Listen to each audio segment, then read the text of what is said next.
Cada noche, exactamente a las 2 en punto de la madrugada, escuchaba los pasos de mi nieta corriendo por el pasillo de la planta de arriba. El sonido era siempre el mismo. Unos pies pequeños descalzos, apresurados, recorriendo el corredor de un extremo a otro, seguidos del clic inconfundible de una loseta rota. El problema, el verdadero problema, es que, según todos, ella había muerto 3 años atrás. La primera vez que se lo conté a mi hijo, no solo no me creyó, sino que empezó a ponerme tranquilizantes en la taza de té para que, según él, pudiera descansar mejor. Hasta que una noche fingí tomar la pastilla, esperé a que todos se durmieran y me senté frente al grabador de video de las cámaras de seguridad que él mismo había instalado. Lo que vi en la pantalla me dejó sin voz, sin aire y sin la poca fe que me quedaba en mi propia familia. Antes de contártelo, te voy a pedir algo. Si estás escuchando esta historia en tu celular, dale like, suscríbete y quédate conmigo hasta el final. Luego cuéntame en los comentarios desde qué ciudad me escuchas para saber hasta dónde ha llegado lo que voy a contar. Y gracias de corazón a quienes ya le dieron like y se suscribieron.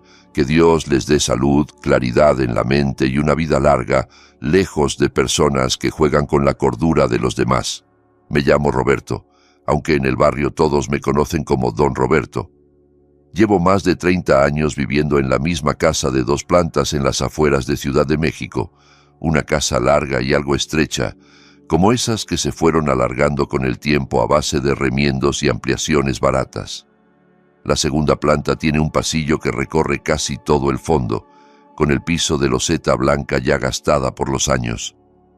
En una de esas losetas, justo a la mitad del pasillo, hay una pequeña rotura que hace un clic suave cuando alguien la pisa.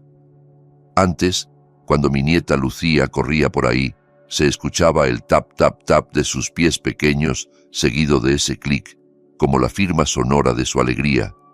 Todavía hoy, cada vez que paso la escoba por encima de esa loseta, el recuerdo me atraviesa como una aguja.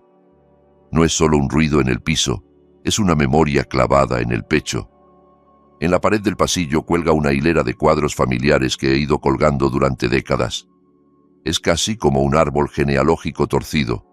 Primero, la foto en blanco y negro de mi boda con Teresa, mi difunta esposa. Luego, una de Carlos, mi hijo, con el uniforme de la secundaria, pelo engominado y sonrisa tímida. Otra de su graduación del bachillerato, con una corbata que le quedaba grande. Una de su boda con Paula, los 2 jóvenes, ilusionados, llenos de promesas. Y, en medio de todas, como si fuera el corazón de esa colección, la foto de Lucía con su uniforme del kinder. Mejillas redondas, coletas altas y una sonrisa tan grande que se le cerraban los ojos. Debajo de los cuadros hay un estante angosto donde descansan un oso de peluche de orejas caídas, un cochecito rojo de plástico y un par de muñecas baratas que nadie se ha atrevido a tirar. Ese rincón es un pequeño altar, no porque yo lo haya decidido así, sino porque la ausencia de Lucía lo convirtió en eso. Casi todas las mañanas sigo la misma rutina, como si repetir gestos me ayudara a no pensar demasiado.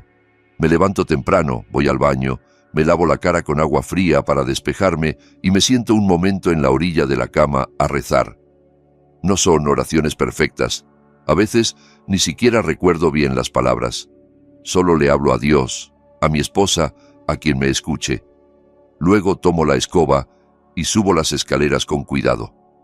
Mis rodillas ya no están para muchas fiestas, pero conozco cada escalón de memoria. El tercero siempre cruje. El sexto tiene una muesca en la orilla. Enciendo el tubo fluorescente del pasillo, que prende con un pequeño parpadeo y baña todo con una luz fría de hospital cansado. Empiezo a barrer desde la entrada de la escalera hasta el fondo, levantando un polvito gris que huele a encierro y a años. Siempre me detengo frente a los cuadros, acomodo una esquina torcida, le saco el polvo con la mano al marco de Lucía, aprieto un poco el peluche, como si así pudiera enderezar no solo la foto, sino la vida que se fue desviando sin que nos diéramos cuenta. Lucía, mi nieta, Oficialmente, murió hace 3 años. Lo digo así porque, desde el primer día, las versiones de lo que pasó nunca me terminaron de cuadrar. Algunos vecinos aseguraban que se había caído por las escaleras de la casa, que resbaló jugando y se golpeó la cabeza. Otros decían que la atropelló una moto cuando salió corriendo a la calle, que la ambulancia se la llevó sin que nadie pudiera hacer nada. Hasta hoy sigo sin saber cuál fue la historia exacta que mi hijo contó en el hospital y en la funeraria. Lo único que recuerdo nítido de esa noche es el caos. Paula gritando con una voz que yo no le conocía, Carlos corriendo con la niña en brazos, el vestido de Lucía manchado de algo oscuro, las sirenas de la ambulancia iluminando la fachada de la casa de rojo y azul, y luego, tras el ruido, un silencio tan largo que parecía no terminar nunca. Después vinieron el velorio rápido, el ataúd cerrado. No es buena idea que la vea así, don Roberto, me dijeron, y el pésame de medio barrio, esa mezcla de abrazos, café aguado y frases hechas que no alivian a nadie. Hay cosas de esa época que mi cabeza ha querido olvidar y otras que se niega a soltar. Recuerdo, por ejemplo, que Carlos insistió mucho en que el ataúd estuviera cerrado, que era mejor así. Recuerdo también que yo pregunté varias veces si podía verla por última vez, aunque fuera un segundo, y siempre había una excusa, que el cuerpo estaba muy maltratado, que los papeles del hospital no permitían abrir la caja, que no valía la pena sufrir más. Yo, que había visto a mi esposa en su cama de hospital, con tubos y cicatrices, no entendía por qué con mi nieta no podía. Pero en ese momento estaba tan destrozado que terminé aceptando esa versión. Me limité a apoyar la frente en la madera fría del ataúd y a susurrarle que la quería, sin saber que, en realidad, la estaban enterrando en vida dentro de mi propia casa. Después de la muerte de Lucía, la casa se volvió un mausoleo silencioso. Yo me quedé solo por un tiempo, solo con el eco de los recuerdos y el ruido lejano de los camiones en la avenida. Un año después, Carlos y Paula regresaron a vivir conmigo. Él había puesto un pequeño negocio de refacciones que no duró mucho. Dijo que lo estafaron, que perdió mercancía, que las deudas lo ahogaban. Llegaron una tarde con 2 maletas raídas, algunas cajas y una expresión que mezclaba vergüenza y derrota. Yo, en el fondo, me alegré porque pensé que la casa volvería a sentirse viva, que la presencia de ellos llenaría los huecos que había dejado Lucía. Pero no fue así. Lo que más se escuchaba al principio no eran risas ni conversaciones, sino susurros y discusiones a media voz en su habitación de arriba. El piso de madera crujía bajo su caminar nervioso. A veces alcanzaba a escuchar palabras sueltas, deudas, plazo, seguro, papeles. Nunca hablaban de Lucía en voz alta, como si ese nombre hubiera sido prohibido en esa casa. A mí me daban pastillas para dormir, tés relajantes y diagnósticos que no había pedido.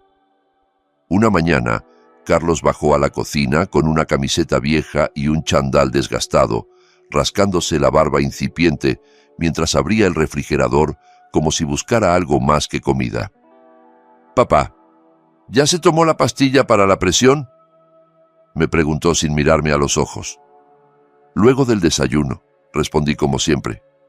«No lo deje para luego», insistió. «El doctor dijo que la presión se le sube fácil. No queremos un susto». Paula apareció poco después con una bata de flores desteñidas.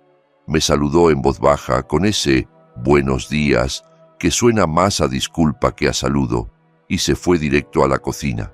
Sus manos seguían siendo rápidas para preparar el té, romper los huevos en la sartén, cortar el pan, pero su mirada ya no era la de la muchacha risueña que llegó a mi casa años atrás. Había algo contenido ahí, un brillo apagado de quien anda siempre al borde del llanto y ha aprendido a tragárselo. Mientras desayunábamos, Paula me miró con cuidado, como si sus palabras fueran cristales que podía romper con cualquier movimiento. «Don Roberto, ¿durmió bien anoche?», preguntó. «Normal», mentí revolviendo los frijoles en el plato. «Carlos dice que se despertó varias veces, dice que tuvo pesadillas. Carlos intervino de inmediato con ese tono de quien se siente más listo que todos. «Papá, ¿se acuerda de lo que dijo la psiquiatra?», empezó apoyando los codos en la mesa.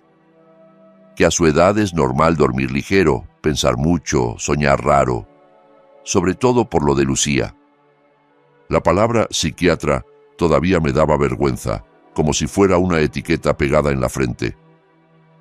La primera vez que Carlos me llevó a ver a la doctora Natalia, sentí que me desnudaban el alma en una consulta fría, con paredes blancas y diplomas enmarcados. Ella habló de trauma, de duelos mal elaborados, de cómo el cerebro puede jugar trucos crueles para hacernos sentir que quienes ya murieron siguen ahí. Yo asentía casi todo porque no tenía fuerzas para discutir, pero por dentro me dolió que le llamaran síntomas a lo que para mí era simplemente extrañar a mi nieta. Aún así, acepté tomar los calmantes suaves que recetó, convencido de que solo serían temporales y de que Carlos, mi hijo, los manejaría con cuidado. Desde entonces, cada vez que volvía de la consulta, la casa se sentía más rara. Carlos repetía las palabras de la doctora como si fueran mandamientos, y yo era el hereje empeñado en seguir escuchando una voz que ya no existía.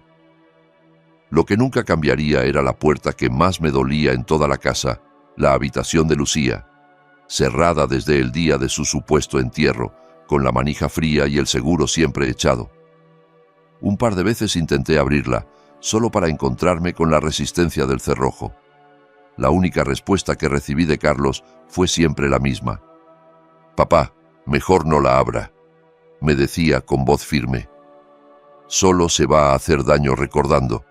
Déjela así. Es mejor para todos».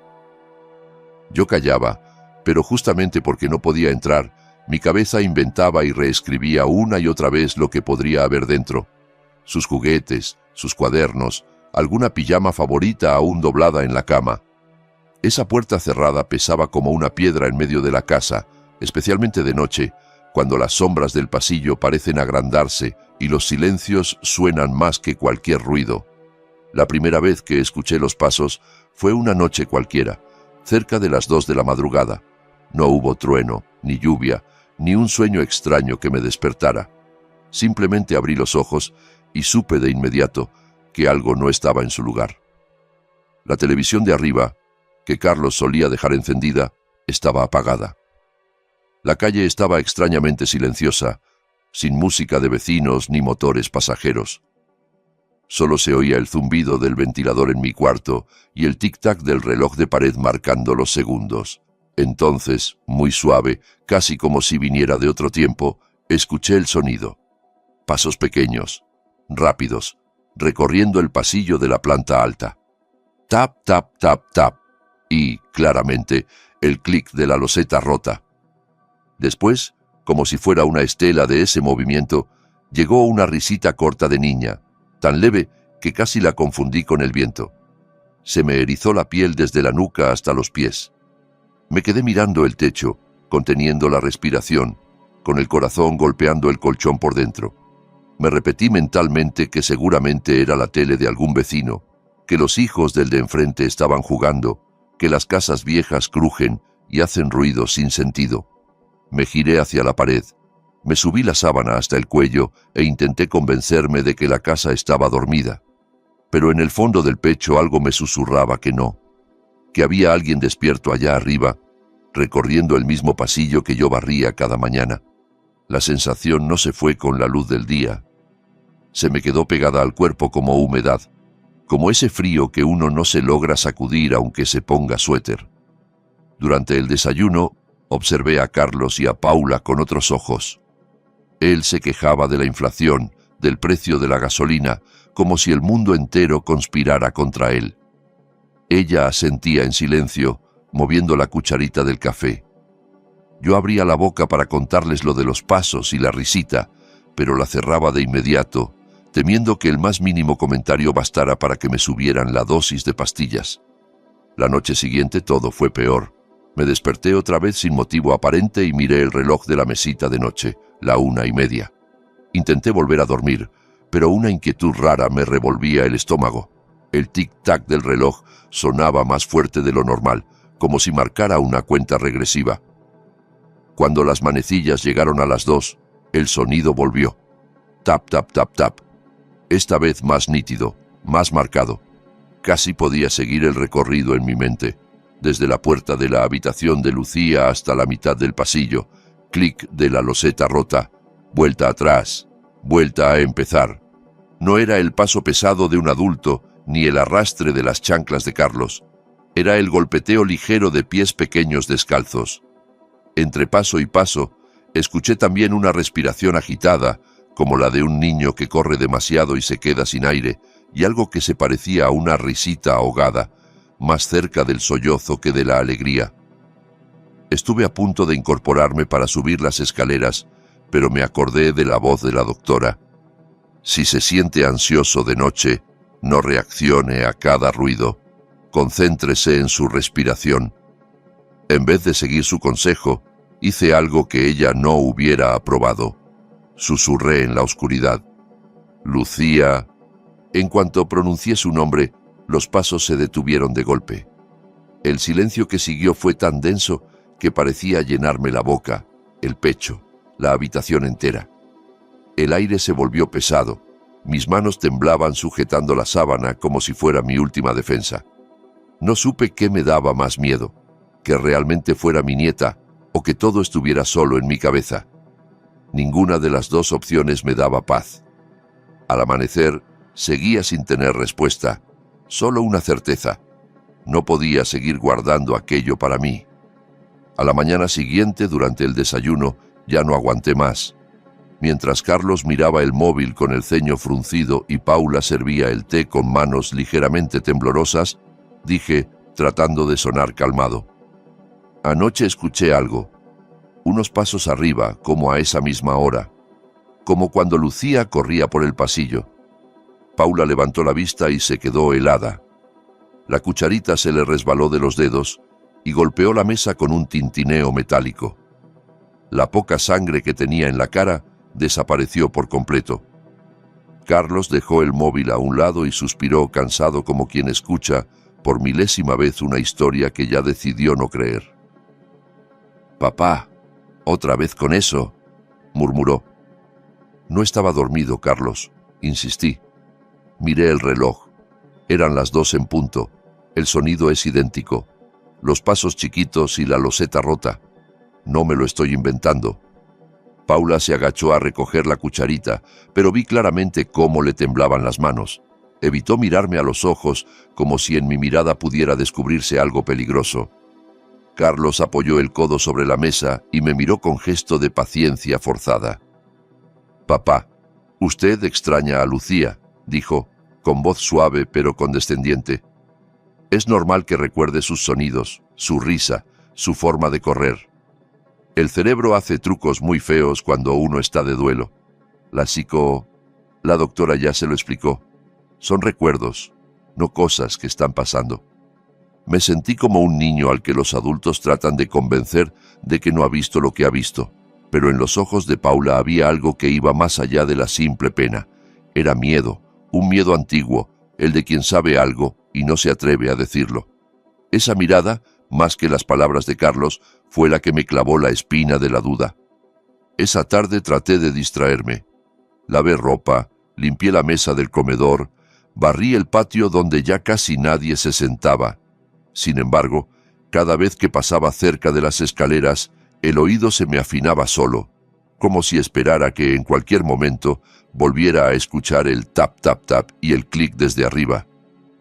La noche vino de nuevo, y con ella la misma escena que ya empezaba a repetirse. Reloj acercándose a las 2, corazón acelerado, silencio espeso en la casa. Esta vez decidí no cerrar los ojos. Me quedé boca arriba, mirando la puerta del cuarto como si fuera una pantalla. Cuando el reloj marcó las 2, los pasos reaparecieron. Más claros todavía. Ahora podía distinguir incluso el punto donde se detenían, justo encima del marco de mi puerta.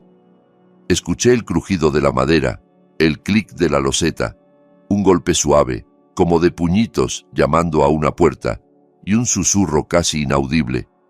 No logré entender las palabras, pero la entonación era la de un niño llamando a alguien a quien quiere mucho.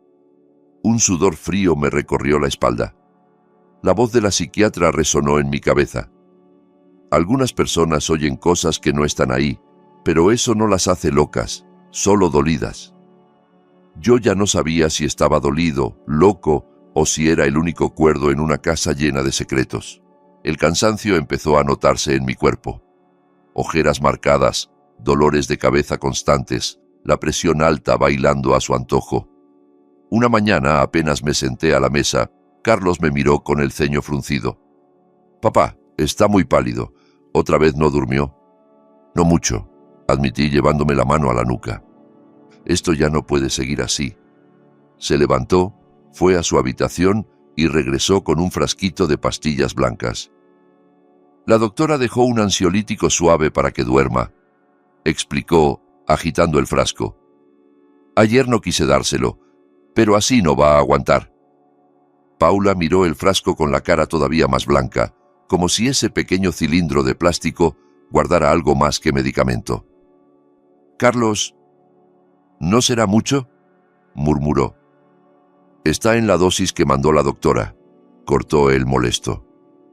«Papá, si esto sigue, usted mismo se va a enfermar más. Y entonces sí, ni usted ni nosotros vamos a poder con todo». La palabra que usó después me dolió como una bofetada, alucinaciones.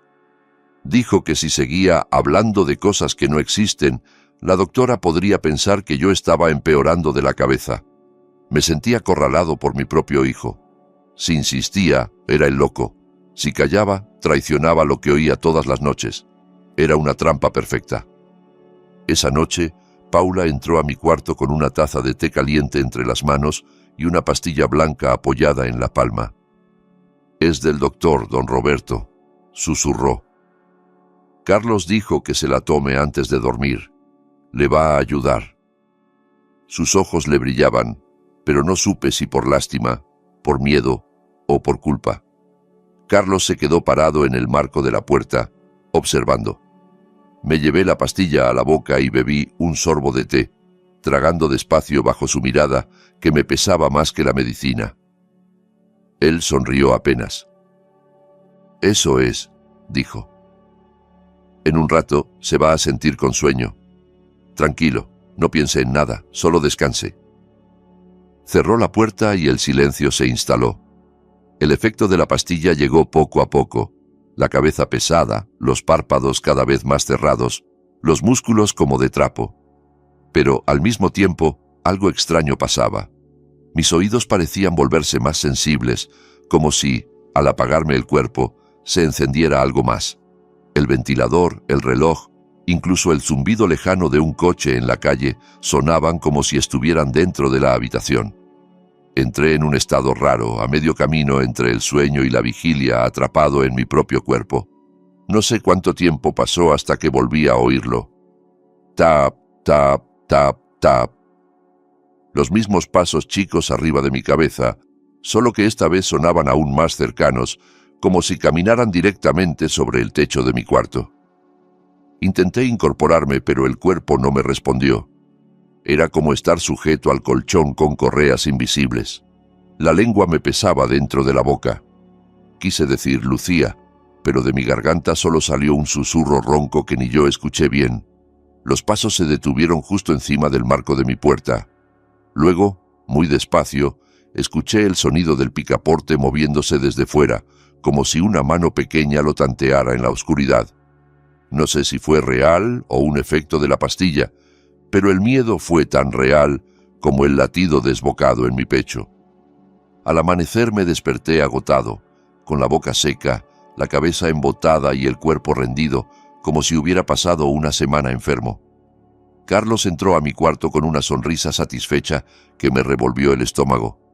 «¿Vio, papá?», dijo. «Está cansado, pero por lo menos durmió. El medicamento está funcionando». Yo no respondí. ¿Cómo explicarle que había seguido oyendo lo mismo, pero atrapado en mi propio cuerpo, sin poder moverme ni reaccionar? Más tarde, insistió en que fuéramos otra vez a ver a la doctora Natalia. La consulta fue casi un teatro mal ensayado. Carlos hablaba por mí, contaba su versión de los hechos, la doctora tomaba notas. Yo apenas podía ordenar mis pensamientos entre tanto cansancio y tantas palabras ajenas. Cuando por fin me dejó hablar y dije que seguía oyendo pasos a las 2 de la madrugada, la doctora se inclinó hacia mí con expresión compasiva, esa que a veces duele más que una regañina. «Don Roberto, el cerebro es muy listo», me dijo. «Si usted ha escuchado durante años los pasos de su nieta, puede reconstruir cada detalle. La loseta que suena, la velocidad de las pisadas, incluso una risa. Eso no significa que esté sucediendo ahora. No está loco, está de duelo. Las pastillas solo buscan que su mente descanse y deje de castigarse con esos recuerdos». Asentí, porque sabía que eso era lo que esperaban que hiciera. Pero por dentro algo se rebelaba. Si todo estaba solo en mi cabeza, ¿por qué el miedo se me clavaba en la piel como agujas cada vez que sonaban los pasos? ¿Por qué, al pronunciar el nombre de Lucía en la oscuridad, el ruido se detenía como si alguien de verdad me hubiera escuchado? La primera grieta en la versión de «Todo está en tu mente» no vino de un médico, sino de un vecino. Esa tarde fui a la tiendita de la esquina a comprar aceite y arroz. El aire olía a tortilla recién hecha y a gasolina. Don Manuel, el vecino de enfrente, estaba sentado en una silla de plástico, fumando en la puerta de su casa. Su panza sobresalía bajo la camisa desabrochada y su mirada era la de siempre. Curiosa, pero no malintencionada. «Hace días que no se le ve, don Roberto», dijo. «¿Todo bien?» Charlamos de cosas triviales un rato. El calor, el precio del jitomate, la inseguridad de la colonia. Ya cuando me iba, con la bolsa de compras en la mano, las palabras se me escaparon solas. «Don Manuel, una cosa», dije. «¿Usted no ha escuchado por las noches ruido de mi casa?» Él frunció el ceño. «¿Ruido cómo?» «No sé», titubeé. «Como pasos pequeños o una risa de niño. Por ahí, por las 2 de la mañana». Don Manuel se quedó pensativo, echando el humo hacia un lado. «Pues la verdad, sí», admitió al fin. «Algunas noches me despierta algo así, como si un niño corriera o se riera bajito por ahí. Yo siempre pensé que ustedes dejaban la tele muy alta o que tenían visitas». Sentí que se me helaba la nuca. «¿A qué hora suele escuchar eso?», pregunté, tratando de sonar casual. «No tengo reloj en la recámara», respondió, «pero casi siempre es bien entrada la noche. Me despierto, agarro el teléfono y suelen ser como las 2. Luego me tapo la cabeza y ya. Uno no se mete en cosas de otros». Regresé a casa con la compra en una mano y un torbellino de preguntas en la cabeza. Si don Manuel escuchaba lo mismo que yo, entonces no podía ser solo mi cerebro jugando trucos. Había algo pasando en esa casa y yo era el único al que querían convencer de que no. Esa noche, Carlos anunció con una tranquilidad que me dio escalofríos que subiría un poco la dosis de mi medicamento. «La doctora lo autorizó por teléfono», dijo. «Dice que sigue muy nervioso, papá. Es por su bien».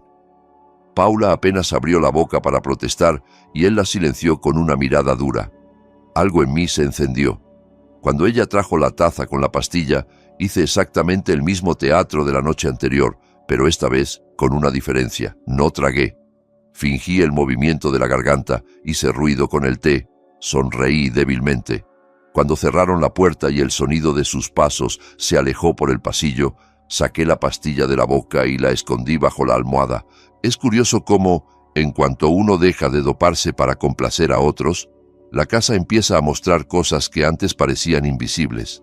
Al día siguiente, cuando Carlos salió temprano diciendo que tenía entrevistas de trabajo y Paula se fue al mercado, aproveché el silencio como si fuera un regalo. Subí las escaleras con calma, sintiendo cada quejido de la madera bajo mis pies. El pasillo estaba igual que siempre, y al mismo tiempo distinto. Además de las fotos familiares, noté algo que, increíblemente, nunca había visto o nunca me habían dejado ver con claridad. Junto al respiradero del pasillo, casi pegado al techo, colgaba un pequeño gancho con un llavero. Eran 3 llaves, una grande, una mediana y una pequeña. Mis dedos sudaban mientras descolgaba el llavero. Probé la llave pequeña en la cerradura de la habitación de Lucía. Encajó al primer intento y giró con un clic suave que me recorrió la espina dorsal. La puerta se abrió lentamente, como si también le costara salir de ese encierro. Un olor a polvo viejo, a talco de bebé reseco y a ropa guardada demasiado tiempo, me golpeó de frente. La habitación de Lucía parecía detenida en el tiempo, congelada en el día en que dijeron que se había ido. En las paredes había pegatinas de dibujos animados medio despegadas, una cortina rosa apagada por el sol, y en una esquina un colchoncito con sábanas de nubes, todavía tendido pero cubierto por una fina capa de polvo. Sobre la almohada reposaba el mismo oso de peluche de siempre, con el pelaje apagado y una oreja caída. En el escritorio pequeño, de madera barata, había hojas y colores tirados como si alguien los hubiera dejado allí con prisas. Tomé el primer dibujo, el pasillo de arriba, con los cuadros en la pared y la loseta rota señalada con un círculo rojo. Al fondo, una figura alta y negra, sin rostro definido, plantada junto a la puerta del cuarto del fondo. Abajo, con letra torcida de niña, se leía: «A Lucía le da miedo el reloj». Tragué saliva y tomé otro dibujo. Esta vez era una puerta, claramente la del fondo del pasillo, la que Carlos siempre llamaba el cuarto de Triques. A su lado, una niña de pelo largo, con la boca pequeña dibujada hacia abajo. Debajo, otra frase: «Papá se enoja si Lucía sale a la hora del reloj». Esas palabras me helaron la sangre. Así que el reloj y esa puerta eran un problema desde antes del supuesto accidente. Me agaché para mirar el piso y descubrí algo más. Marcas finas en las losetas como rayones que iban desde la salida de la habitación de Lucía hasta la puerta del fondo. Parecían hechos por algo que se arrastraba siempre por el mismo camino, tal vez unas sandalias demasiado grandes o una silla arrastrada muchas veces. Algunos rayones estaban viejos y opacos, pero uno, cerca del cuarto de Triques, brillaba más nuevo, casi sin polvo. Salí de la habitación con el corazón en la garganta y seguí el pasillo hasta la puerta del fondo, esa que siempre estaba cerrada y que Carlos insistía en llamar bodega o trastero. No tenía ninguna etiqueta ni candado a la vista, solo la madera gastada y un picaporte frío. Pegué la frente a la puerta unos segundos. Me pareció percibir un hilo de aire más frío filtrarse desde dentro, o tal vez era solo el miedo haciéndome ver cosas. Cuando bajé a la planta baja, otro detalle llamó mi atención, uno que había estado frente a mis ojos todo el tiempo. Un cable negro y delgado iba pegado al zócalo de la pared de la escalera y se perdía detrás del mueble grande de la televisión. Nunca le había prestado atención. Empujé el aparador unos centímetros, con esfuerzo, porque era de madera maciza. Detrás, semi-escondida, había una cajita negra con una lucecita roja parpadeando. El grabador de las cámaras de seguridad. De pronto recordé que, años antes, cuando en la colonia hubo unos robos, Carlos llegó entusiasmado. «¡Papá, voy a poner cámaras! ¡Es mejor prevenir!», dijo entonces enseñando una caja nueva. Unos meses después, comentó que se habían descompuesto, que eran chinas y salieron malas, que ya no grababan nada. Yo le creí. Ahora, esa lucecita roja me decía otra cosa. Me temblaron las manos al tocar los botones. Alcancé a leer menú, play, cam 1, 2, 3, 4, en letras diminutas. No entendía bien cómo manejarlo, pero algo sí era claro. La casa llevaba tiempo viéndonos desde ángulos que yo desconocía. Justo en ese momento tocaron la puerta de la calle. «Don Roberto». Era Raúl, el hijo adolescente de don Manuel. «Mi papá le manda unas verduras que le sobraron del tianguis». Corrí a empujar el mueble de vuelta a su sitio, como si me hubieran pillado en un acto prohibido. Abrí la puerta, agradecí las bolsas de verduras y, cuando el muchacho ya se iba, me atreví a preguntarle algo más. «Raúl, aquella noche de hace 3 años, cuando se llevaron a Lucía al hospital, ¿tuviste algo?». El chico se quedó apoyado en el portón, pensativo. «Esa noche fue un lío, don Roberto», dijo. «Había patrullas, gente llorando, vecinos afuera. Todos decían que la niña ya no estaba, que se la habían llevado, pero yo dudó. Yo juraría que, mucho después de que dijeron que se había ido, la vi en la ventana de arriba, agarrando la cortina. La llamé bajito, pero no me contestó. Al día siguiente ya todos repetían que había muerto en el hospital. Cuando lo conté, me dijeron que estaba confundido. Y a veces, en la madrugada, todavía se oye un niño correr por aquí. Por eso ya casi no juego afuera de noche. Con cada palabra de Raúl, la versión oficial de la familia se despedazaba un poco más. Lucía apareciendo en la ventana cuando ya debía estar en una morgue. Vecinos escuchando lo mismo que yo. Un grabador de video escondido, parpadeando. Era como si de pronto todas las piezas que había querido ignorar se acomodaran formando una imagen terrible. Esa misma tarde, Carlos me anunció, con una calma que me dio escalofríos, que la doctora Natalia vendría en visita domiciliaria. «Así no tiene que andar de aquí para allá, papá», dijo. «Además, así puede ver cómo está en su ambiente. Es lo mejor para todos». Su tono no sonaba a preocupación, sonaba a alguien preparando un escenario. Cuando la doctora llegó, la casa estaba extrañamente ordenada y silenciosa, la televisión apagada, la mesa impecable, Paula sentada en la esquina del sofá, rígida, como si no quisiera ocupar espacio. Carlos se colocó a su lado, demasiado dispuesto a hablar. «¿Cómo se ha sentido, don Roberto?», preguntó la doctora sentándose frente a mí con su libreta. «Cansado», respondí, «y sigo oyendo cosas arriba. Pasos a esa hora. Siempre a esa hora». Antes de que pudiera explicar más, Carlos intervino. «Doctora, últimamente mi papá también ha empezado a decir que yo le echo demasiada medicina en el té, que quiero marearlo a propósito», dijo con voz triste. «Me preocupa que se ponga paranoico. No quiero que termine acusando a cualquiera de cosas raras». La doctora me miró con seriedad. Yo sentí, más que la mirada de una psiquiatra, el peso de una juez. «Es normal que sienta miedo, don Roberto», dijo. «Pero Carlos está haciendo lo que puede por ayudarlo. Si usted duda de todo, eso solo va a aumentar la ansiedad. Tal vez tengamos que ajustar un poco la medicación para darle más estabilidad, pero lo más importante es que no se centre tanto en los sonidos. Si los alimenta con atención, se vuelven más intensos». En ese momento, comprendí que Carlos tenía en sus manos una carta peligrosísima, la de declararme incapaz o enfermo. Bastaba con que repitiera lo suficiente que yo estaba mal para que cualquiera le creyera a él antes que a mí. Y por si fuera poco, más tarde me lanzó otra amenaza envuelta en preocupación. «Papá», me dijo a solas en la cocina, «si esto sigue empeorando, voy a tener que buscar una residencia donde lo cuiden. Yo no puedo con todo.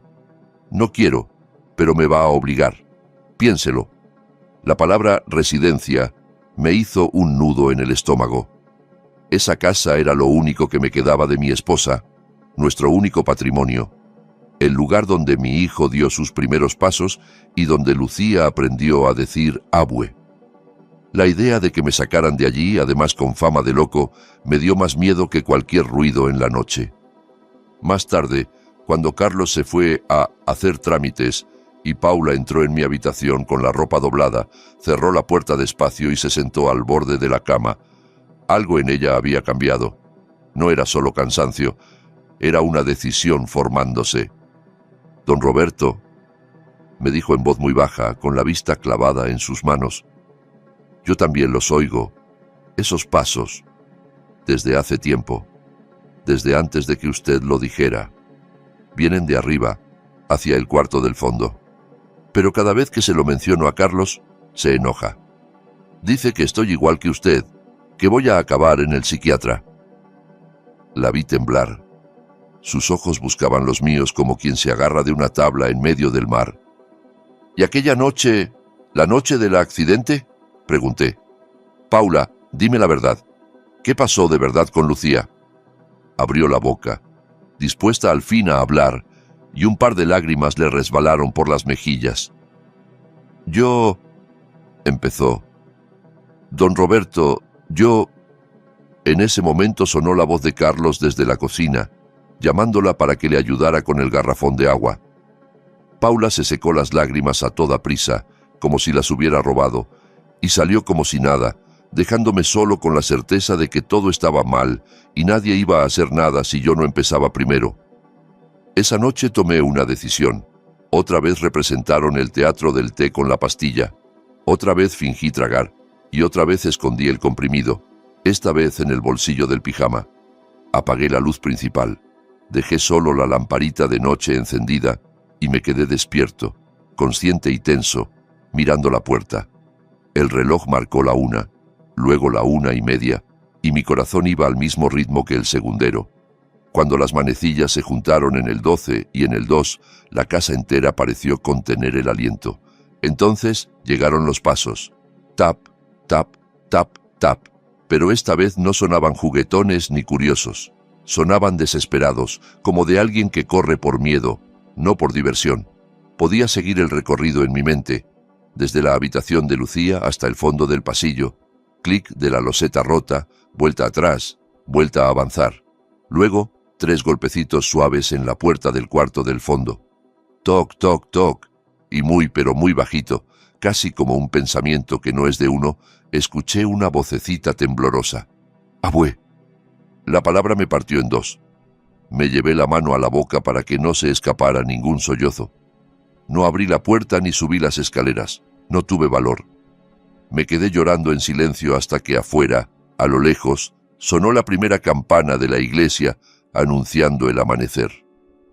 Al día siguiente, con los ojos hinchados pero la mente más clara que nunca, supe que ya no podía seguir fingiendo que todo era un truco de mi cerebro. En la cocina, mientras preparaba café, noté otro detalle que se me había escapado. El reloj de pared marcaba las 10, pero el pequeño reloj de mesa sobre el refrigerador decía las 9:50. Subí a mi cuarto, revisé el reloj de muñeca de mi esposa, que todavía guardo en la cómoda. También marcaba las 9:50. El único adelantado era el de la cocina. Cuando Carlos bajó, con el cabello húmedo y el móvil en la mano, le pregunté, disimulando, «¿Por qué está adelantado ese reloj?» «Ah», dijo, como si fuera la cosa más normal del mundo. «Yo lo adelanto 10 minutos. Así no llegamos tarde a nada. Ya sabe que siempre se me va el tiempo». Su explicación sonaba razonable, pero en mí ya no quedaba confianza ciega. Si él manejaba el tiempo de la casa, también podía manejar la hora exacta en que yo empezaba con mis alucinaciones. Para él, todo podía ajustarse, los relojes, las pastillas, los relatos de la doctora, todo, menos lo que yo había escuchado la noche anterior. Esa misma tarde, en cuanto se fue de casa, moví de nuevo el mueble de la televisión y encendí el grabador de video. Esta vez me tomé mi tiempo para entender los botones. La pantalla del televisor se dividió en 4 recuadros: el frente de la casa, la sala, la escalera y el pasillo de arriba. En una esquina, una hora digital iba marcando el tiempo. Navegué por el menú hasta encontrar la opción de elegir fecha y hora. De pronto, ese aparato era como un pequeño viaje en el tiempo, una oportunidad de ver lo que pasaba cuando todos pensaban que yo dormía. No quise irme al pasado todavía. Decidí esperar al directo. Apagué la luz de la sala, arrastré una silla frente al televisor, me envolví en una manta y me quedé solo, a oscuras, con el parpadeo de la pantalla como única compañía. El reloj digital en la esquina del video avanzaba lento. 1:43, 1:51, 1:57. De vez en cuando miraba hacia la escalera real, por miedo a que Carlos bajara y me encontrara allí, pero la casa permanecía en silencio. La cámara del pasillo mostraba las puertas cerradas, la de la habitación de Lucía, la de la habitación de Carlos y Paula, y la del famoso cuarto de triques al fondo. Cuando el display marcó las 1:59, sentí que el corazón se me quería salir por la boca. A las 2 al principio no pasó nada. El pasillo seguía vacío, inmóvil, como una fotografía. Por un instante pensé que quizá todo había sido un delirio, que esa noche no ocurriría nada y yo quedaría como un anciano paranoico frente a una pantalla. Entonces, muy despacio, La puerta de la habitación de Lucía se abrió sola unos centímetros. Nadie se veía empujándola, simplemente se deslizó hacia adentro, como si una mano débil la empujara desde adentro. De la ranura surgió una figura pequeña. Salió al corredor con pasos titubeantes, mirando a ambos lados, como quien teme que la descubran en un lugar prohibido. Tenía el pelo largo y enredado cayéndole por los hombros, y una pijama clara con pequeños dibujos de estrellas. Reconocí esa pijama al instante. Yo mismo la había comprado en un puesto del mercado, años atrás. En cuanto la luz del pasillo iluminó su rostro, se me escapó un sollozo que ni yo pude controlar. Era Lucía. No era la Lucía de las fotos del kinder, redondita y risueña, sino una versión más flaca, más pálida, con ojeras marcadas y los labios resecos. Pero era ella. Esa nariz chiquita, esos ojos grandes que parecía que se iban a comer el mundo, ese gesto de morderse el labio inferior cuando tenía miedo. Dios mío, susurré, llevándome la mano a la boca. En la esquina de la pantalla se leía claramente la fecha de ese mismo día y la hora. 2 de la mañana. No era una grabación antigua. No era un recuerdo. Era el presente. Lucía comenzó a caminar deprisa por el pasillo. Escuché a través de los parlantes el eco de sus pies sobre el piso y el clic de la loseta rota. Tap, tap, tap, clic, tap, tap. El mismo sonido que me había despertado durante meses. Se detuvo un momento justo frente a la cámara y miró directamente al lente. En esa mirada había algo que me rompió por dentro. No era la mirada vacía de un fantasma, sino la de una niña viva, aterrada, pidiendo ayuda sin entender exactamente a quién. Luego siguió hasta la puerta del fondo, el supuesto cuarto de cachivaches, y golpeó suavemente. Toc, toc, toc. Sus labios se movieron, pero el micrófono no alcanzó a tomar lo que decía. Aún así, supe que estaba llamando a alguien, quizá a mí, quizá a cualquiera que la escuchara. En ese momento, en la cámara de la escalera, vi cómo alguien empezaba a subir. Era Carlos. Subía despacio, con una mano apoyada en la barandilla y la otra sosteniendo un vaso de plástico. Reconocí el vaso, el mismo modelo que usaba para darme el té con las pastillas. Mi corazón cambió de ritmo, no por sorpresa, sino por una mezcla de ira y horror. Carlos desapareció de la cámara de la escalera y apareció en la del pasillo. Lucía dio un respingo al verlo y se pegó contra la pared, como si esperara un regaño. Por primera vez, vi la cara de mi hijo sin máscaras. No era la cara cariñosa que ponía conmigo ni la de víctima que usaba con la doctora. Tenía la mandíbula apretada, los ojos duros, la expresión de alguien que lleva demasiado tiempo sosteniendo una mentira pesada. El micrófono de la cámara tomó su voz. «¿Cuántas veces te he dicho que no salgas si yo no te digo?», le dijo en voz baja, pero cortante. «Si alguien te ve, nos hundimos todos». «Quiero ir con el abuelo», murmuró Lucía, apenas audible incluso para la cámara. «Aquí está muy oscuro, tengo miedo».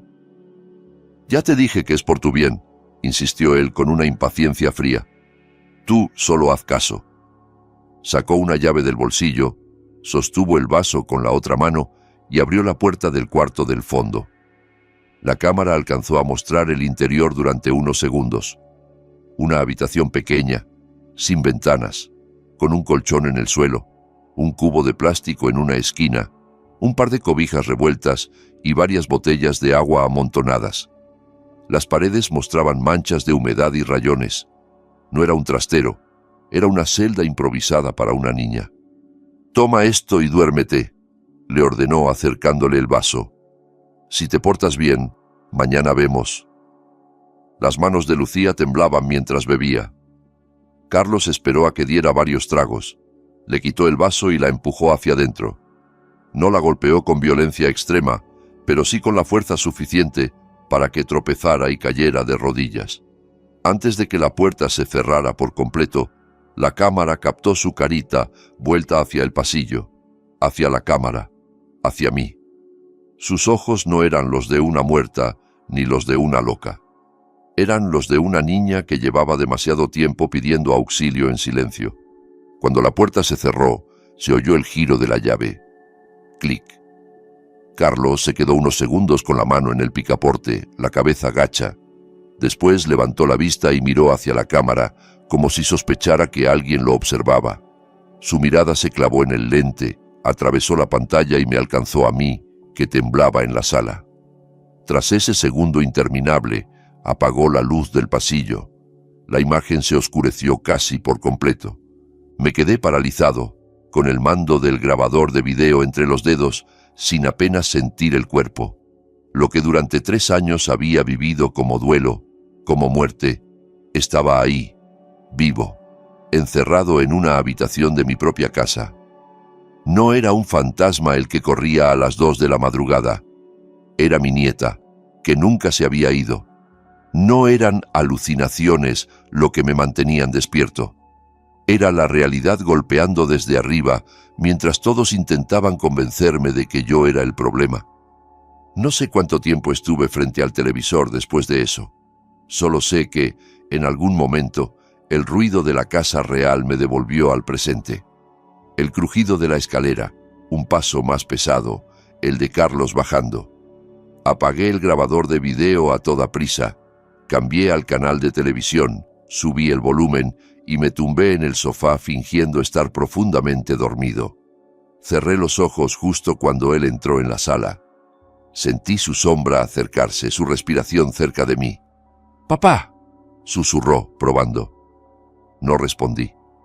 Mantener la respiración acompasada fue lo más difícil que he hecho en mi vida.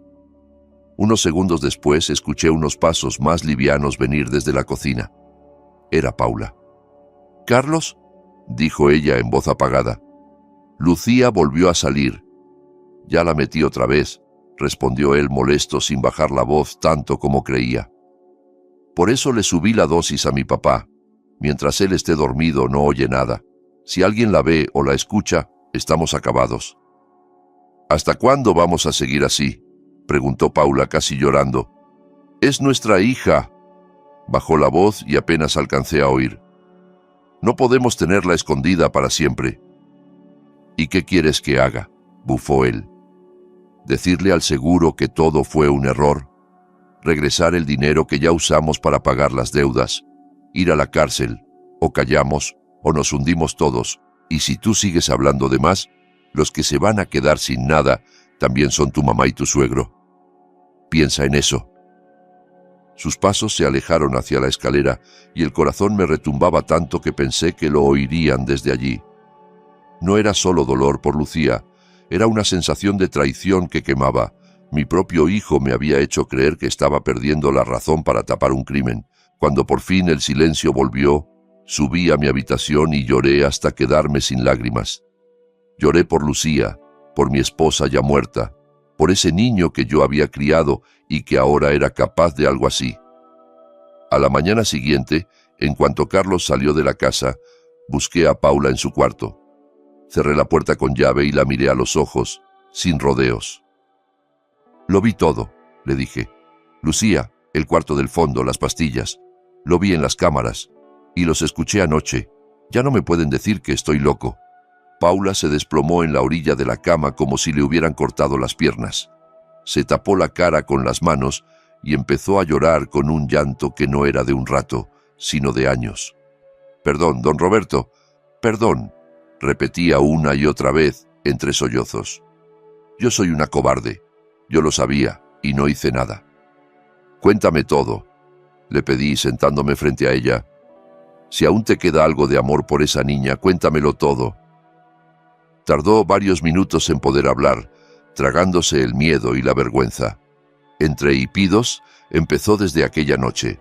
Dijo que Lucía había caído por las escaleras, que su cabeza había golpeado muy fuerte uno de los peldaños, que hubo mucha sangre y gritos, que en el hospital hablaron de posibles daños cerebrales, de terapias largas, de costos que ellos no podrían pagar, que justo esa noche hubo un caos en urgencias.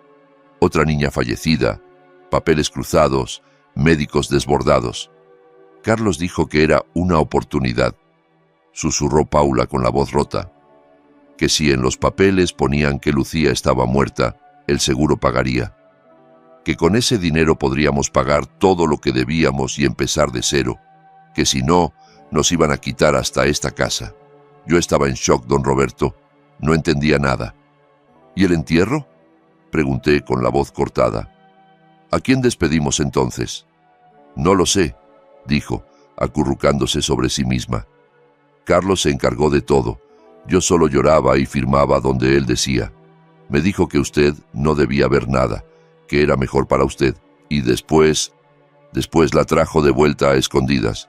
Según Paula, mantuvieron a Lucía en el hospital hasta estabilizarla, sin decir nada a nadie. En el barrio ya todos la daban por muerta. Después, aprovechando el caos y el error en los papeles, Carlos se las arregló para sacarla y traerla a la casa sin que quedara constancia. La metió en el supuesto cuarto de Triques, prometiendo que sería solo por un tiempo, hasta que las cosas se calmaran, hasta que encontraran la forma de arreglarlo. Pero el tiempo se estiró hasta 3 años. Cada vez que intentaba decirle que esto era una barbaridad, me amenazaba, continuó Paula. Me decía que, si yo hablaba, él le diría a todos que la que empujó a Lucía fui yo, que me quitarían a mi hija, que yo iría a la cárcel, que usted se moriría del susto. Yo tuve miedo, mucho miedo. Escucharla no le quitaba culpas, pero ayudaba a encajar las piezas. Las amenazas, los silencios, su cara pálida cada vez que alguien mencionaba a Lucía. Cuando terminó, le tomé la mano. Lo que hizo Carlos es monstruoso, dije con la voz temblorosa. Pero lo peor que podemos hacer ahora es seguir siendo cómplices por miedo. Lucía no es un fantasma, es una niña viva a pocos metros de aquí. Si la dejamos ahí, se va a apagar de verdad. Necesitamos pruebas y necesitamos a alguien de fuera que no pueda mirar hacia otro lado. ¿Quién?, preguntó Paula con desesperación. Nadie nos va a creer. Van a decir que usted está loco y que yo estoy histérica. Pensé en la única persona que conocía parte de mi historia y que además tenía autoridad médica y legal. La doctora Natalia, respondí. Es de psiquiatra, sí, pero también es médica. Si ve a Lucía con sus propios ojos, no podrá fingir que no la ha visto. Y si tenemos las grabaciones, tampoco. Vamos a sacar a Lucía de ese cuarto hoy mismo. Luego llamaremos a la doctora, y pase lo que pase, no la volverán a encerrar. Paula dudó, temblando de pies a cabeza, pero al final asintió. Fuimos los dos al cuarto de matrimonio. En la cómoda, en el cajón más bajo, estaba el llavero que yo ya había visto en mis exploraciones. Tomamos la llave correcta y subimos al pasillo con el corazón golpeándonos las costillas. Frente a la puerta del fondo, Paula casi no podía sostener la llave. Se la quité con suavidad y la giré yo mismo. El pestillo cedió con un chirrido largo. El olor a humedad encerrada y a cuerpo que casi no ve el sol salió como una bofetada.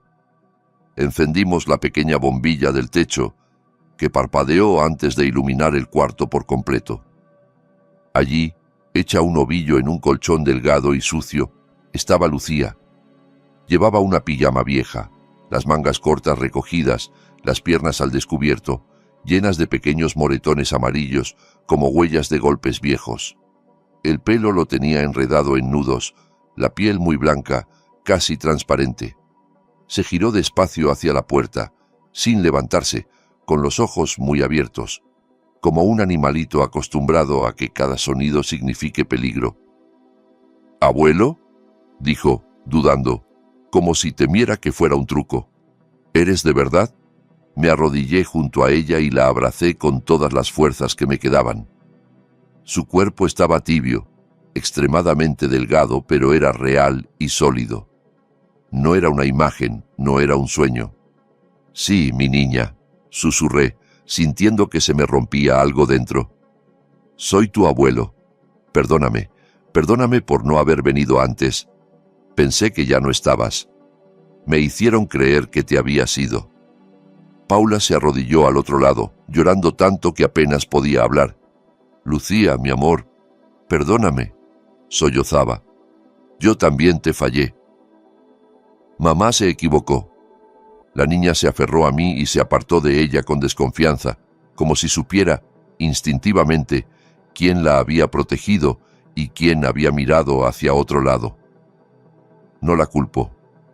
Los niños tienen un radar que los adultos perdimos hace mucho. Te prometo, le dije mirándola a los ojos, que no vas a volver a dormir aquí. Nunca más. Escúchame bien, nunca más. La llevamos a mi cuarto de la planta baja, con pasos lentos porque sus piernas estaban débiles y le costaba mantenerse en pie. Paula le limpió la cara con un paño húmedo, le desenredó el cabello con cuidado, le cambió la ropa por una camiseta suave y un pantaloncito holgado que había sido de Carlos de chico y que yo guardaba por nostalgia. Yo busqué mi viejo celular en el cajón de la mesita de noche y marqué el número de la doctora Natalia con las manos temblando. Cuando contestó, mi voz salió entrecortada. Doctora, necesito que venga a mi casa ya. Esto no es por mis alucinaciones, es por mi nieta. Lucía está viva. Al otro lado de la línea hubo un silencio pesado. Don Roberto, dijo al fin, ¿está seguro de lo que dice? Carlos sabe que me llama. Carlos no está, respondí. Y no quiero que sepa. Venga, por favor. Si me equivoco, puede decir que estoy loco, internarme, lo que quiera. Pero si tengo razón, usted tampoco va a poder hacerse la ciega. Tal vez fue mi voz o mi insistencia, pero aceptó. Antes de que llegara, le pedí un favor más a Raúl. Lo llamé a la puerta, lo hice pasar a la sala y le mostré el grabador de video. Necesito que me enseñes a guardar un video en una memoria, le dije. Piensa que es para espantar ladrones, ¿sí? El chico, encantado de jugar al técnico, sacó una memoria USB que traía colgando en el llavero y en pocos minutos había copiado el fragmento exacto de las 2 de la madrugada. Lucía saliendo del cuarto, Carlos llevándola al trastero, la puerta cerrándose, la llave girando. Ahí está, don Roberto, dijo. Si se borra del aparato, todavía lo tendrá aquí, no lo pierda. Cuando la doctora Natalia llegó, entró con cara de preocupación, como esperando encontrarme delirando. Paula la recibió con la voz muy baja y los ojos rojos. En cuanto cruzó el umbral de mi cuarto y vio a Lucía sentada en la cama, abrazando un peluche viejo, le cambió la expresión por completo. Se quedó unos segundos congelada, luego se acercó, le tomó la muñeca, revisó sus pupilas, le examinó la cicatriz discreta en la sien. «Esta es la misma niña de la que vi el expediente hace 3 años», murmuró. «Según esos papeles, ella murió». La miré fijamente. «No murió, doctora», respondí. «La encerraron y me hicieron creer que yo era el loco por escucharla. La llevamos a la sala y le enseñé el video desde la memoria. Durante el minuto y medio que dura la grabación, no dijo nada. Solo se escuchaba el leve zumbido de la televisión y mi respiración contenida. Cuando el video terminó, exhaló despacio, como si hubiera estado aguantando el aire. «Lo que han hecho con esta niña es gravísimo», dijo seria guardándose el USB en el bolsillo. «Esto no es un problema familiar, es un delito. Fraude, maltrato, privación ilegal de la libertad. Y usted tiene razón. Si yo ahora miro hacia otro lado, soy cómplice. No puedo». Antes de que pudiéramos trazar un plan más detallado, se oyó el motor de la moto de Carlos en la puerta. Paula se puso rígida, como si la hubieran electrocutado. «¡Llegó!», susurró. La doctora se levantó, se plantó en medio de la sala junto a mí, mientras Paula se quedó cerca de la puerta del cuarto donde Lucía descansaba. Carlos entró despreocupado, con la mochila al hombro y el casco en la mano. Al vernos a los 3, su sonrisa se borró de la cara. «¿Doctora?», dijo. «No sabía que iba a venir. ¿Pasó algo con mi papá?». «Sí», respondió ella sin rodeos. «Pasó algo con Lucía». Carlos se quedó helado. Sus ojos se movieron de la doctora a mí, de mí al pasillo, como si hiciera cuentas a toda velocidad. «Lucía está muerta», alcanzó a decir casi por reflejo. «Entonces explícanos», respondió ella sacando su celular. «¿Por qué hay una niña con sus características en la habitación de tu padre? ¿Y por qué tengo un video donde se ve claramente cómo la encierras cada noche en un cuarto sin ventanas?» Le mostró la grabación. Vi cómo la sangre se le iba del rostro a medida que las imágenes avanzaban. Al terminar, se dejó caer en la silla, blanco como la pared. «Carlos», añadió la doctora con voz firme, la misma que seguramente usa cuando da malas noticias a las familias. «Lo que has hecho no se arregla con palabras bonitas ni con explicaciones de deudas. O vienes ahora mismo conmigo a la comisaría a denunciar los hechos y a entregar todo lo que tengas, o llamo a la policía desde aquí mismo. Pero te advierto, en cualquier caso, esto va a salir a la luz. Por primera vez en mucho tiempo vi a mi hijo sin excusas ni disfraces, solo como un hombre acorralado por sus propias decisiones. Yo me asusté», balbuceó. «Tenía deudas, amenazas, la gente del dinero encima. En el hospital se equivocaron con los papeles, dijeron otro nombre. Yo solo aproveché. No quería que Lucía muriera, no quería que la operaran y quedara...». Se llevó las manos a la cabeza. «Perdí el control». «Lo que perdiste fue el sentido de lo que es ser padre», intervino la doctora. «Y de lo que es ser hijo. 3 años haciéndole creer a tu padre que estaba loco, dándole medicación para que no escuchara cómo encerrabas a su nieta. Eso no es un error, Carlos. Es una cadena de decisiones». La sirena de la patrulla se escuchó a los pocos minutos, cortando el aire del barrio. El resto fue un torbellino. Agentes entrando, fotografías del cuarto del fondo, preguntas, formularios, vecinos amontonados en la calle, chismes corriendo de puerta en puerta. Me tomaron declaración allí mismo, con Lucía agarrada a mi brazo como si fuera un salvavidas. Repetí una y otra vez lo que había escuchado, lo que había visto en las cámaras, lo que me había ocultado mi propio hijo. Días después vinieron las comparecencias formales, los interrogatorios en comisaría, las audiencias en el juzgado. Cada vez que pronunciaba la palabra encerró, sentía que se me desgarraba la garganta, pero también que una parte de mí se iba liberando del peso de la culpa ajena. El día del juicio fue extraño. Ver a Carlos sentado en el banquillo, con un uniforme de preso y las manos esposadas, fue como mirarme en un espejo roto donde no reconoces al reflejo. Cuando llegó mi turno de declarar, él bajó la cabeza. Al terminar, el juez me dio la oportunidad de dirigirle unas palabras. Lo miré, buscando en su rostro al niño que una vez se durmió en mi pecho y al adolescente que me pedía consejos sobre la vida. «No sé en qué momento te convertiste en el hombre capaz de hacer todo esto», le dije con la voz quebrada. «Pero sí sé que quisiste hacerme creer que yo estaba perdiendo la razón. Te perdono por lo que me hiciste a mí. Quizá algún día. Pero el perdón por lo que le hiciste a Lucía no me toca solo a mí. Y lo que sí tengo claro es que, si esto volviera a repetirse, volvería a señalarte sin dudar. Porque ahora sé que no estaba loco.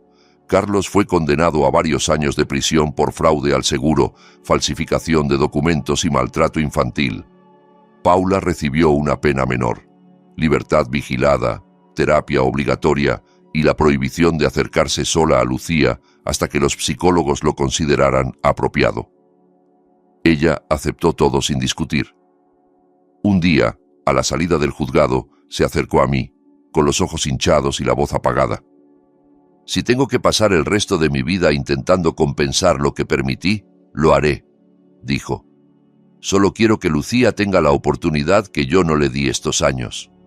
Yo no le prometí nada que no supiera si podría cumplir, pero tampoco la eché de nuestras vidas. Si quieres estar cerca de ella», respondí, «tendrás que aprender a no volver a mirar hacia otro lado.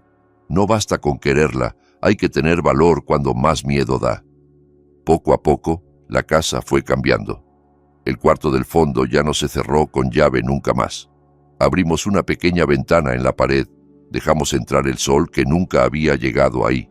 Pintamos de colores claros y pusimos una alfombra, juguetes, libros. No quise derribar ese espacio ni fingir que no había existido. Preferí transformarlo, no para olvidar, sino para resignificar, que el lugar que fue una cárcel se convirtiera en un cuarto de juegos, un recordatorio de que el horror se puede enfrentar si se nombra. El pasillo de arriba lo pintamos de blanco y cambiamos el tubo fluorescente por una luz cálida, de esas que hacen que todo se vea menos triste. La loseta rota, sin embargo, decidí dejarla. Ya no me daba miedo su clic. Ahora, cada vez que la pisamos, es como un recordatorio de que el sonido de aquellos pasos no era una locura mía, sino el grito silencioso de una niña pidiendo ayuda. Lucía empezó terapia con una psicóloga infantil. Al principio apenas hablaba, se sentaba frente a las hojas en blanco y dibujaba puertas cerradas, habitaciones oscuras, figuras grandes y negras de pie en los pasillos. Con el tiempo, esos dibujos fueron cambiando. Aparecieron ventanas, árboles, patios, flores, niñas jugando con una figura encorvada de cabello blanco que, según ella, era su abuelo. Físicamente se recuperó rápido, comía bien, dormía mejor, jugaba, corría por el patio con una pelota vieja que rescatamos del trastero. En la pared del pasillo donde antes solo había una foto suya enmarcada, adornada como un altar, ahora hay otra. Lucía con el uniforme de su escuela nueva, un poco seria todavía, pero con una luz distinta en la mirada. El barrio, como todos los barrios, habló mucho al principio. Que si yo también debía haber sabido, que si un padre no denuncia a un hijo, que si qué barbaridad, que si qué vergüenza. Luego, con el tiempo, las historias se diluyen entre chismes nuevos y problemas ajenos. Un día, don Manuel vino con 2 vasos de té y se sentó conmigo en la banqueta, bajo la sombra del árbol que apenas alcanza a cubrirnos del sol. Yo también me siento culpable, don Roberto, confesó, mirando la calle. Escuchaba cosas raras de su casa, pero pensaba, son cosas de familia, y me metía para adentro. La próxima vez que oiga algo así, no me voy a quedar callado. Todos aprendimos algo, respondí. A veces, quienes nos hacen dudar de nuestra cordura no son las voces de la cabeza, sino las voces de quienes insisten en que lo que vemos no es real. Uno aprende, aunque sea tarde. Todavía hay noches en que me despierto de golpe y miro el reloj casi por reflejo. A mi edad, uno se levanta a medianoche solo para ir al baño, no porque lo llamen desde el más allá, o eso pensaba antes. Ahora, si el reloj marca las 2, una parte antigua de mí se tensa esperando oír el tap-tap-tap sobre mi cabeza. Pero la casa suena distinto. Se oye el ventilador, alguna motocicleta lejana, los grillos del jardín, nada más. Una de esas noches, meses después de que todo explotara, escuché, sin embargo, unos pasos pequeños acercarse a mi puerta. Esta vez no venían del techo, sino del pasillo. La manija giró despacio y asomó la cabecita de Lucía abrazando su oso de peluche, con el pelo ya más cuidado y las ojeras menos profundas. «Abue», susurró. «No puedo dormir. Estaba pensando en mi papá». La invité a meterse en la cama conmigo, haciéndole un hueco a mi lado. «Ven», le dije. «Vamos a pedir por él. No para que salga rápido, sino para que de verdad cambie aquí». Me toqué el pecho. «Para que algún día pueda mirarte a los ojos sin mentir». Juntamos las manos y murmuramos una pequeña oración, cada uno a su manera, con palabras torpes pero sinceras. Después, ella apoyó la cabeza en mi brazo. «Abue», dijo con la voz ya medio dormida. «Cuando yo ya no tenga miedo a la oscuridad, ¿me vas a dejar correr otra vez en el pasillo a las 2? Pero para jugar, no para llorar». Se me hizo un nudo de ternura y de rabia mezcladas. «Claro», respondí, «pero esta vez no vas a correr sola. Vamos a correr juntos, y no habrá puertas cerradas ni vasos con pastillas esperándote. Si corres a las 2, será porque eres libre, no porque estás pidiendo ayuda». Ella sonrió, se acurrucó un poco más y al poco rato se quedó profundamente dormida, esta vez sin sobresaltos. Me quedé despierto un rato más, mirando el techo de la habitación. El reloj siguió marcando las horas, pero ya no era un enemigo. Durante años cada tic-tac me había recordado que nadie me creía, que quizá estaba perdiendo la razón. Hoy entiendo que lo que estaba roto no era mi cabeza, sino la lealtad de quienes me rodeaban. Ahora sé algo que ojalá nunca olvides. Si algún día esa vocecita interna te dice, esto no está bien, escúchala. A veces no son los muertos los que nos persiguen, sino las verdades que otros quieren enterrar. y si alguna vez vuelvo a escuchar pasos pequeños en el pasillo a las 2 de la madrugada, sabré que no es un espíritu atrapado ni una alucinación. Será solo Lucía, con el corazón más ligero, corriendo a buscar a su abuelo. Y esta vez no habrá sedantes en mi té, ni llaves escondidas, ni cámaras usadas para ocultar pecados. Solo estaremos ella y yo, el clic de la loseta rota y la certeza de que, por primera vez en mucho tiempo, la casa respira en paz. Y tú, que llegaste hasta este punto de la historia, quédate con algo. Nunca ignores esa vocecita que te dice, esto no está bien. A veces no son los muertos los que nos persiguen, sino las mentiras que otros quieren que traguemos como si fueran verdad. Pregunta, duda, escucha tu intuición y protege siempre a los que no pueden defenderse solos, aunque eso signifique ponerte en contra de quienes más quieres. La verdadera locura no es ver lo que otros no ven, sino cerrar los ojos para no hacerse responsable. Y si esta historia te removió algo por dentro, si te hizo pensar en tu familia, en tus miedos o en esas verdades que a veces se intentan enterrar, te pido un favor. Deja tu like, suscríbete y activa la campanita para que no te pierdas las próximas historias. Cuéntame en los comentarios desde dónde me escuchas y si alguna vez te hicieron dudar de tu propia cordura. Y por último, comparte este video con alguien que necesite recordar que no está loco por ver lo que otros no quieren ver.